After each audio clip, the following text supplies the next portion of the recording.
Welcome to the ALMANAC Podcast. My name is Christine Gelineau, and I'm the author of ALMANAC, A Murmuration, published by Excelsior Editions of State University of New York Press.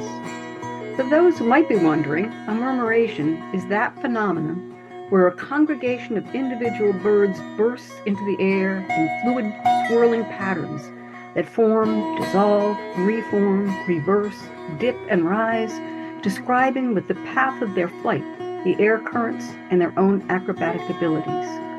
My book, Almanac, is a memoir that is held together by that thread of autobiography, but that along the way engages with a good many issues, a murmuration of topics, one could say. Almanac considers the stories we tell ourselves about ourselves, the stories we fashion about how we matter as a nation, and the stories we weave about our relationships with other than human animals, and with the endangered natural world we are a part of. And it does so within the framework of the seasons, within the context of the beauty of this world. In keeping with the wheel of the seasons that helped to organize this book, I planned for 4 podcasts, one each at the spring equinox, the summer solstice, the autumnal equinox, and the winter solstice. In each episode, I'll be hosting guests whose own interesting projects intersect with one or more of the themes within Almanac, for what we hope you'll find to be an engaging conversation on that episode's topic. Thank you for joining us today.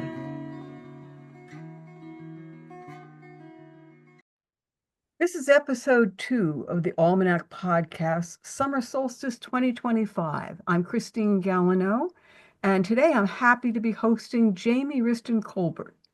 Jaimee has been described as a pioneer of the genre of eco-fiction. She's the author of 7 books of fiction, most recently How Not to Drown, Vanishing Acts, and Wild Things. Jaimee's work has regularly been recognized with prizes, including the International Book Awards in 2021 and 2018, the 2021 New York City Big Book Award, the Willa Cather Fiction Prize, the Zephyr Prize, the Ippy Gold Medal, Ian Macmillan Fiction Award, and many others.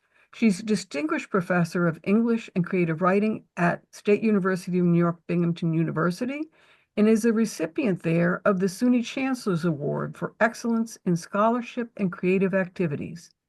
In their feature on authors who tackle climate change in fiction, ecofiction.com describes Jaimee's Vanishing Acts as a very good example of a modern literary novel that arouses the reader's mindfulness to global warming, extinction, and the loss of biodiversity. In 2021, Jaimee was invited to deliver the Harper Dean's Distinguished Lecture for the College of Arts and Sciences at SUNY Binghamton, a presentation Jaimee entitled Flight of the Pulila, From Passion to Eco-Fiction, One Writer's Process. The pulila is a lovely golden bird, an indigenous and now endangered Hawaiian honeycreeper, which we might well be hearing more about in this conversation. So welcome, Jaimee. Thank you so much for having me. So my book, Almanac, has a narrative thread of memoir that moves through time from childhood until the present, but it also has a thematic thread, a thread that I would describe as being stories, the stories that we tell ourselves about who we are as an individual, the stories that we Americans tell ourselves about who we are as a nation, and finally, the stories we tell ourselves about our relationships to other than human animals and to the landscapes that provide for us. Stories then that encounter issues of climate change and the consequences of species interactions. There's certainly evidence that informative, well-written, well-timed books of popular science, such as, for an iconic instance, Rachel Carson's 1962 book, Silent Spring, these can have a measurable effect on day-to-day life. Silent Spring is widely credited with sparking the modern environmentalist movement, leading to the banning of DDT and to the establishment of the Environmental Protection Agency. So it certainly had a major impact in that way. Science convincingly presented in terms a general audience can understand and relate to is vitally important. But I want to talk today about the role there is in our encounter with the environment for literary art, whether it be poetry, short stories, novels, or in the case of my book, What Is That Base? A Memoir. Today, we want to be looking at the role and impact of eco literature. Jaimee, your novels and short stories have often been praised for the depth with which they encounter climate change and environmental concerns. And I wonder if you'd care to comment on what to you is the value of the voice that literature can provide when it comes to advocating for our environment. Oh, that's a wonderful question. Um, I suppose for me as a writer, it all started by my reading of stories and poetry when I was younger, and encountering this love and need to protect our planet and world, which is something I probably thought about a little bit as a child. Growing up in Hawaii, but it really, for me, it was reading, Rachel Springs or Silent Spring by Rachel Carson, of course, but other novels as well. Barbara Kingsolver's A Flight Behavior was hugely influential. The poetry of Mary Oliver and Wendell Berry. Um, and it seemed to me that if I could begin understanding through reading stories, whether they be like yours, the Almanac, which moves from historical information to your own personal story, um, then maybe I could write books like that engaged people in the same way. Um, and I place my stories very firmly in a specific environment, which is something I also recommend to students, by the way. Um, and in that instance, place becomes as important as the characters living in it. So I had actually been writing eco literature before I even understood that I was doing that. It was coming Before, out naturally. before there was a term. Yeah, we'll talk a little bit more about place very soon. I wanted to both popular science and eco fiction or eco literature of all kinds aim to be informational and relational, but I think we could say that popular science tends towards the informational while eco literature tends towards looking at creating the relationships that make that information meaningful. Those who value backing up feelings and impressions with empirical evidence. We can point to a study that was published in Science magazine in 2013 that concluded that reading literature helps the reader to develop empathy. And empathy is what it takes to understand our interrelationships with one another and with the planet that sustains us. What's been your experience in your own writing and in the classroom with the role of fiction in encouraging empathy? Mm, that is such a great question because fiction, good literature is entirely dependent on that. And teaching students how to not be so plot oriented. Plot will come, but many writers have studied this and said before that comes character. And how do you create a fully complex character? You have to empathize with them. We talk about how stock characters, either all good or all evil, are not really human. They might be fantastical action movie type characters, but human beings, all of us have layers of complexity. We are not always good. We are not always bad. And so how do we do that?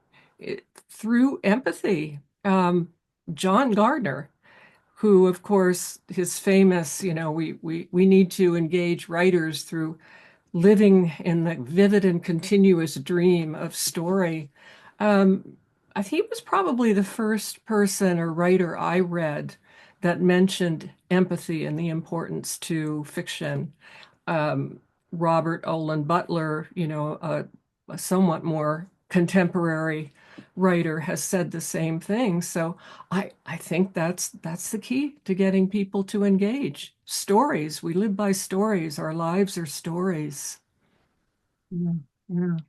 The, I mean, we're in a time right now when so many of those in positions of power seem intent on monetizing and exploiting our planet to wring the last dollar out of every resource. Literature's ability to envision and enact for us other ways of thinking about our place in the web of our ecosystems seems particularly urgent. I think, for instance, of Nobel laureate Toni Morrison's novel Beloved, and the many ways in which that book privileges both Indigenous American and African beliefs and understandings about the nature of the world and our place in that web. Beloved's also a book whose characters take ghosts seriously, without any disavowal from the narrator, trying to distance the reader from the character's beliefs.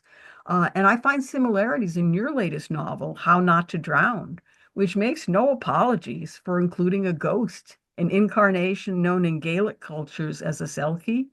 It seems to me that one of the things that eco literature provides is a place in contemporary culture where cutting edge science and ancient understandings of our embeddedness in and kinship with the nature that sustains us are both given space. Can you talk about literature's abilities to animate and enact that widening of our understanding of the ways in which the world works, could work, should work? And while we're, even more directly, tell us about Maggie, that Isle of Skye woman in your novel who drowns in the 19th century but reappears for us as a selkie who keeps up an interest in her own descendants and their survival in the 21st century.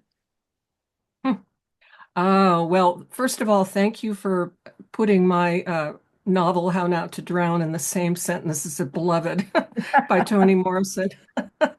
I mean, that's my absolute favorite of her wonderful novels, and, probably an all-time favorite of novels in general. Um, I do think opening our hearts to nature and magic as being able to coexist, and play into each other does help us understand not just stories, but the stories we live by, as your book Almanacs so beautifully presents, moving between historical and factual information to personal stories. Um, so my character Maggie in How Not to Drown lived a life unique to the Gaelic culture of the Hebrides Islands, specifically the Isle of Skye in the 1800s. She lives a life of children growing up poor and beholden to the land, the harvest, as basically tenement farmers. And then the clearance has happened, which is something surprisingly a lot of people don't know about historically, even though it was absolutely devastating. Um, the wealthy landlords, both Scots and Brits, brutally kicked everyone off from the land, from the small villages and their crofts, quite violently in many instances. And suddenly Maggie and her sister are put on an immigration ship to what is now Canada. Um, the ship they are on as steerage down below the deck gives Maggie her first exposure to males in the form of a sailor who ends up raping her while the ship hits a large rocky ledge off Nova Scotia and sinks. Maggie is drowning, and in her last gasp, she opens her mouth to the ocean and lets it come inside her because air is not, so the water is. And she sees shapes all around her, sleek like seals, but with women's faces, basically a seal, but a seal woman. Right. And the reader is left to, they take her to an underwater island, and the reader is left to wonder if she imagined all this as she drowned. And this is, of course, where the magic comes in, as in subsequent chapters, we understand she is reborn as a selkie, part woman, part seal, in accordance with the Gaelic myth.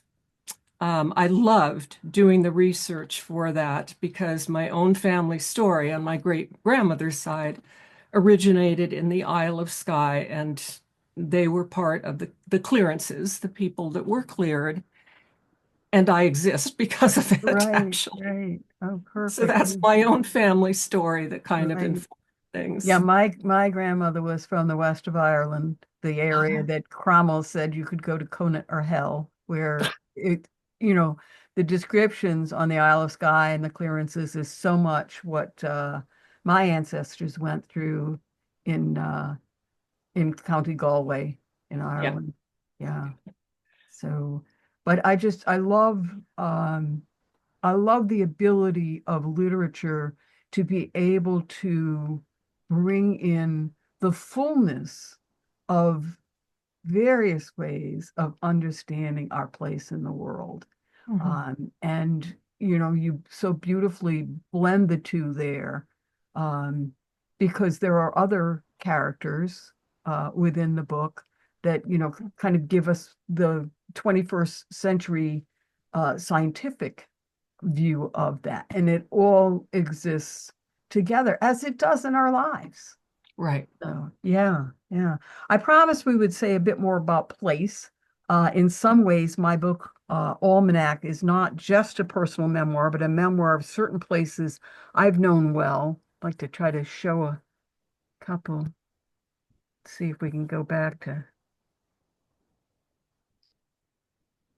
sorry for the clumsiness of that. So some of the places that I've known, in particular, I talk about um, the beach community of Papaneset in Mashpee, Massachusetts, and the upper Susquehanna River Valley, where I've lived for so many decades now. And you grew up in Hawaii and went to school on the West Coast and have lived in the Midwest and here in the Susquehanna River Valley, but also memorably along the Maine coast. I have a few pictures of places where you have been and set some of your books. Um, you also memorably lived on the Maine coast, and Hawaii and Maine in particular make repeat appearances in your novels. So can you speak for just a bit about what it was like to grow up in Hawaii, more Hawaii pictures, and bear witness to the incredible changes there as development hit the islands, and about the impact on you of the contrast between the ocean in Hawaii and the ocean in Maine, where you also lived? Um, I'm thinking that we might hear a little bit more about the Palula here as well. Absolutely. Um, well, it probably goes without saying that Hawaii was an incredibly beautiful place to grow up. Um, I didn't understand how fortunate I was as a child because, like all children, we just live our lives. But I spent up until seventh grade in a little beach neighborhood. Uh, the house was two houses from the beach, so I could walk down there, which we did regularly to swim and walk the beach and whatnot. And then my parents moved us closer into town where we were going to school. So over the Pali in the Ko'olau Valley, they bought a house that had the Nu'uanu stream flowing through it and a waterfall that had a swimming hole. And Oh, as a teenager, what did I complain about? Oh, it rains all the time because it was, a valley, the mountain valley, and it rains, and I can't, blah blah, I can't get a tan, etc.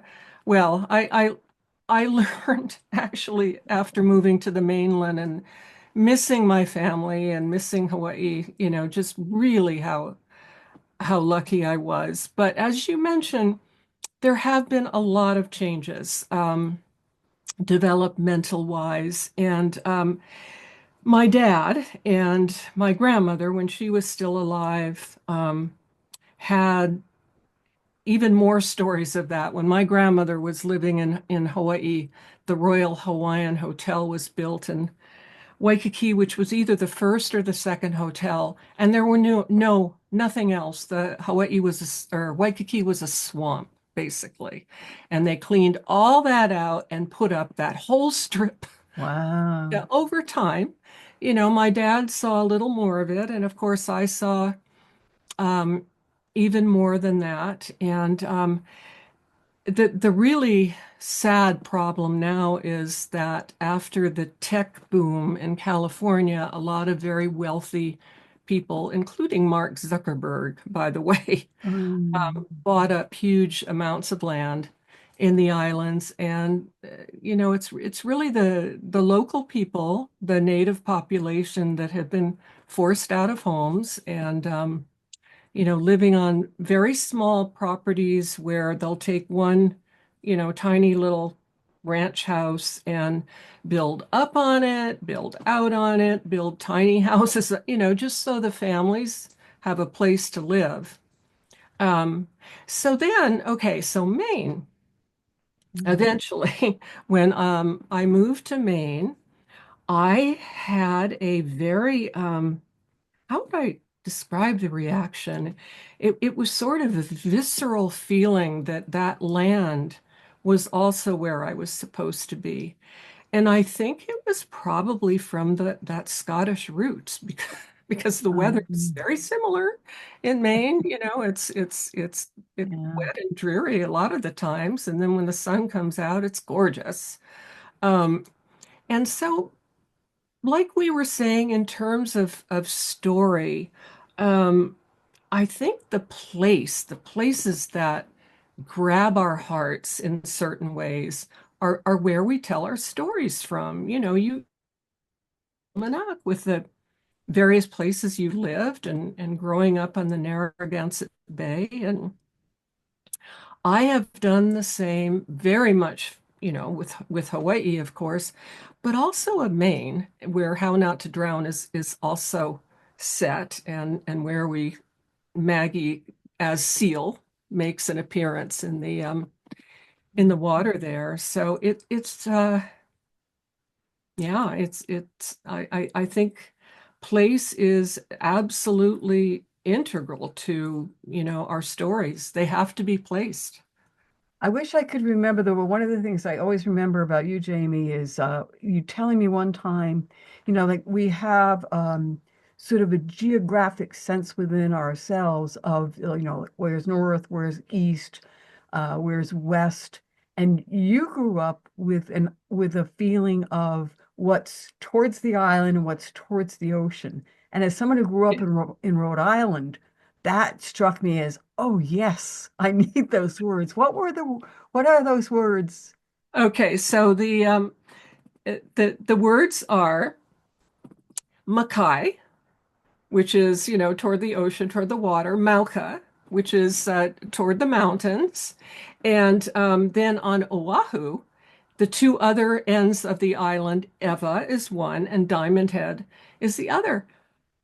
That was how I oriented for so many years. And when I moved to the mainland for college, I felt like the most ignorant student there because I couldn't tell north, south, west, Right. and east. And the only way I can even do it now is noting where the sun is setting and where the Right. sun is rising.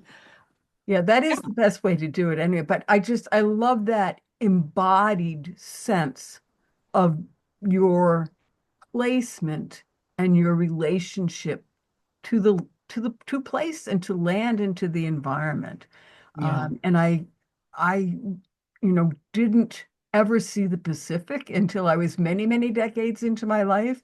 And it was so disorienting to me to have the ocean on the wrong side, as I understood it.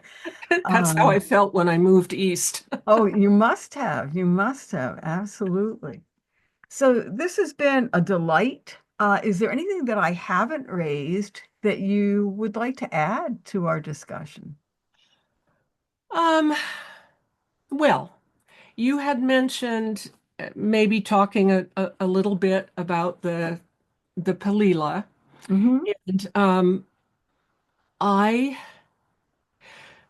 I have kept tabs on it. It is still critically endangered. There is only one tiny area in the that have them anymore, and it's on the southwestern slope of Mauna Kea on the Big Island. You do have a And picture of that. I'll try to take a peek yes, to that while you talk about it. yeah, yeah. And I think you had actually labeled it that this was Yes. and those Mokulua Islands, by the way, that just passed by, that was where my novel Shark Girls took place. That also had magic in it. Mm-hmm. Mm-hmm. All right, so that is basically where the habitat of the In the world, that's the one and only place for it. one and Mhm. only place. And what has happened to the Hawaiian honeycreeper birds is absolutely tragic. I mean, basically, we started losing them, and I'm just using we in the general way as the world, because Mhm. these are another critically endangered species. When the back when the early settlers came to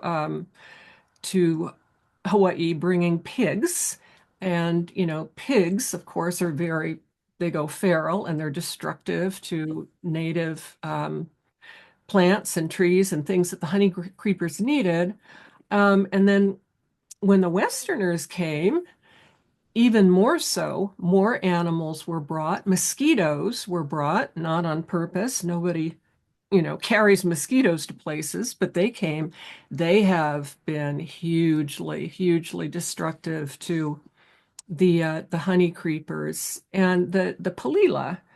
Um, when we used to go to that island to visit my grandparents over the holidays, well, first of all, they lived right above the volcano. So this was another kind of reverence that grew into me for the land and just watching the volcano goddess Pele is what Mhm. people believe there is instrumental in starting the eruptions, and watching these eruptions and just the power of them gave me just a sense of place and almost magic in place, but also the destructive forces that things could grow out of. So the Palila, unfortunately, is being